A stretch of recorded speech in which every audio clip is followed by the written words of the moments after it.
કોઈ એવો પ્રયત્ન ના કરતા બધાય કમળની પેનલથી ચાલજો. કમળ કમળ ને કમળ. કમળ સિવાય તમને કોઈ કહેવા પણ આવે ને તો મને ફોન કરજો, એટલે આપણે એને સીધો કરી નાખશું. ભૂલથી જો તમને એવું કહેવાય કે મને એક મત આપજો, બાકી તમારે જે કરવું એ કરજો, એવો કોઈ પણ ઉમેદવાર તમને ફોન કરે અથવા તો મળીને કહે તો આપણે જીતેલો હશે ને તો એને ઘરે કાઢી મૂકશું. આવું વાણી બોલનારો કોઈ લાયક જ નથી ધારાસભ્ય લાયક. જો તમે સમજતા કે હું દરબાર છું ને હું ગરબાર છું, અરે ભાઈ શેરના માથે સવા શેર હોય છે. તમે કહો કે હું જોઈ લઈશ અને હું કરાવી લઈશ, એટલે મને છંછેડતા નહીં. આ વિષય બોલવાનું બંધ કરી દે. કોઈ દાડે કોઈનું મર્ડર કર્યું છે ભાઈ? કોઈ મચ્છર માર્યા છે તમે લોકોએ?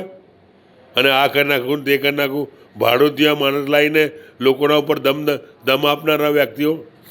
અને સમજો વાઘોડિયાના 4-5 જણ જે ચડી બેઠા છે ને, હું આવ્યો ને વાઘોડિયાની અંદર તો ખ્યાલ આવી જશે તમને. તમારી છઠ્ઠીનું દૂધ યાદ કરી દઈશ. જો વાઘોડિયાની પ્રજાને યા વાઘોડિયાના વેપારીને તોડીને જોઈએ, હું સામે આવું છું, હવે નીકળું છું મેદાનના અંદર, બતાવીશ કે તને કે શું કરી શકું છું. બાપુ મુક્ત તો નહીં, આવા બોલનારોને મુક્ત કરાવવા માટે ચૂંટણી લડવું કે ના લડવું, પણ વાઘોડિયાની ધરતી પર જ્યાં સુધી જીવતો રહ્યો ત્યાં સુધી વાઘોડિયાની પ્રજાને મેં વચન આપ્યું છે. મારી પાસે આવ્યા નથી, હવે આવશે તો ચોક્કસ બને.